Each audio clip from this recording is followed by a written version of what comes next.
అలాగే వారిది నేను ఒక ఆయన సరిదిద్దుకోవాలో లేదంటే నాకు తెలియదు, కానీ ఒక మాట అయితే చెప్పదలుచుకున్నాను. ఇది అందుబాటులో ఉండరు, ఇవన్నీ తప్పు. రాగానే మనకి చైర్మన్ గారికి కూడా చెప్పాను, first pollution control board open చేయమని.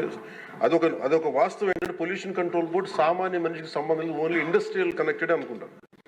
ఇది ఫస్ట్ టైం కృష్ణయ్య గారు వచ్చాక వారికి తెలియజేసిన హీ హ్యాస్ ఓపెన్ ఇట్. ఎవరైనా సరే ఎనీ ఆఫీస్కి వెళ్ళిపోయి మీరు పొల్యూషన్ కంట్రోల్ బోర్డు ఆఫీస్కి వెళ్తే మీకు అది ఓపెన్గా ఉంటుంది. దానికి నేను బాధ్యత తీసుకున్న తర్వాత మొట్టమొదటి చేసిన అధ్యక్ష. కాకపోతే దీని మీద అవగాహన కల్పించాలి, అసలు వెళ్తే కొంత సమాధానం. ఎందుకంటే first of all there is extensive employment shortage ఉంది, దానికి అదొక మేజర్ సమస్య. అలాగే వారు లేవనెత్తింది ఇంకొకటి రామ్కి సంస్థ మీద, వారికి షోకాస్ నోటీస్ ఇష్యూ చేయడం జరిగింది, యాక్షన్ తీసుకోవడం జరిగింది. అలాగే చాలా వ్యర్థాలు వదిలేస్తున్నారు ఇవన్నీ. అంటే ఒక ప్రాబ్లం ఏముందంటే ఏదన్నా సరే స్ట్రిక్ట్ యాక్షన్ తీసుకోవాలి అంటే ఎన్ని ఇండస్ట్రీస్ మూతపడిపోతే మనకు తెలియదు అధ్యక్ష. ఇప్పుడు మీకు ఇందాక నేను ఎందుకు ప్రస్తావించానంటే ఉదాహరణకి ఫ్లెక్సీస్.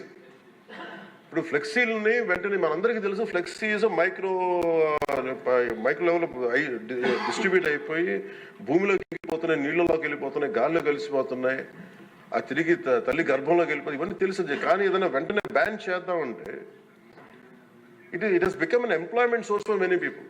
కుటుంబాలు రోడ్డు మీద పడిపోతారు. సో దీనికి ఏం చేయాలి? దీనికి చాలా సహజ క్రమంలో తీసుకురావాలి, మార్పు పట్టుకురావాలి. చాలా సహజ క్రమంలో కొంత అవగాహన కల్పించాలి, వారికి కొంత తెలియజేయాలి. సడన్గా మెషిన్